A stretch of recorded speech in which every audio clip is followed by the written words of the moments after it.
I was still bleeding when they sent a text. "We're so proud of your brother. He won." I blinked through blood and morphine and asphalt dust, staring at the cracked screen in my hand. The nurse adjusted my IV. I didn't cry. I just stared. No, "Are you okay?" No, "We're on our way." Just him, again. They always said we were different. He was the firework. I was the fuse. He lit up the sky. I burned quietly underground. He was the sports captain, the charmer, the golden sun. I was the planner, the steady hand, the silent one in the back seat. I never complained. Until the day I ended up in that twisted wreck with 3 fractured ribs and no visitors. The crash wasn't even my fault. A drunk driver ran a red light and crushed the side of my car like tin.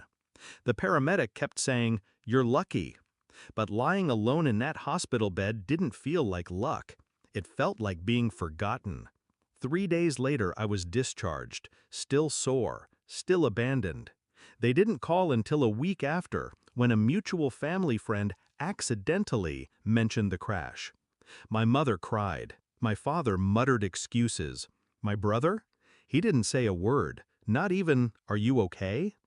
I went quiet after that, not out of spite, out of clarity.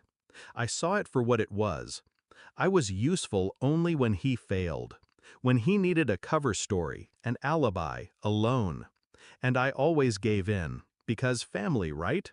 But family, I learned, is a currency, and I was the only one not cashing in.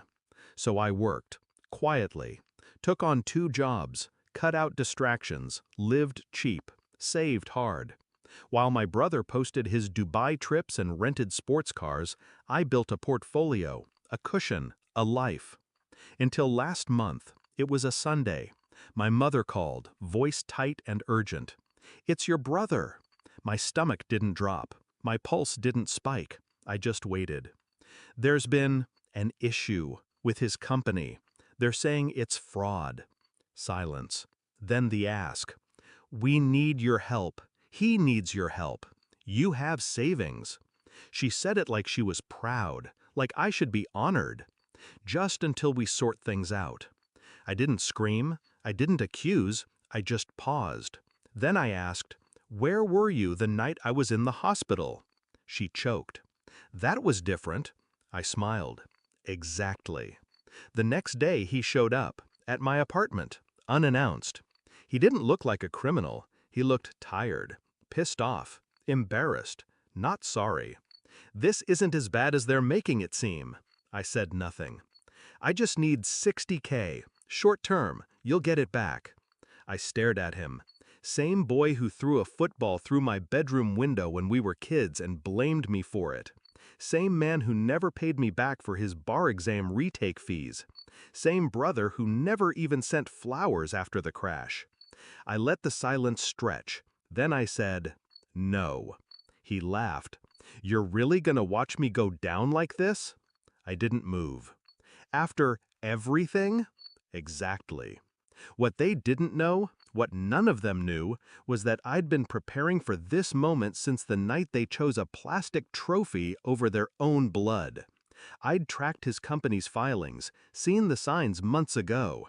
Shell payments, ghost vendors, internal invoices to nowhere. He thought he was slick. He wasn't.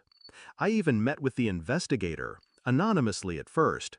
Then I slid the manila envelope across the table. Dates, emails, bank trails. I didn't say a word, just nodded once and walked away. A week later, he was indicted. The media had a field day. Young entrepreneur under investigation for multi-million-dollar fraud scheme. My parents called again. Voicemails, texts, desperate knocks on the door. I didn't answer. Because the truth? They made their choice years ago. They wanted a star. They got a supernova. Now they can burn with him. I'm not heartless. I'm not even angry anymore. I just understand now.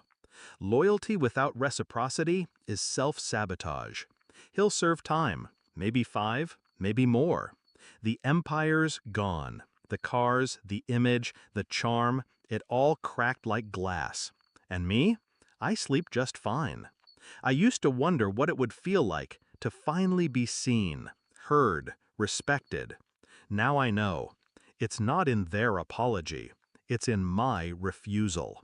Because sometimes revenge isn't a scream. It's a locked door. And the echo of no ringing louder than any applause he ever got.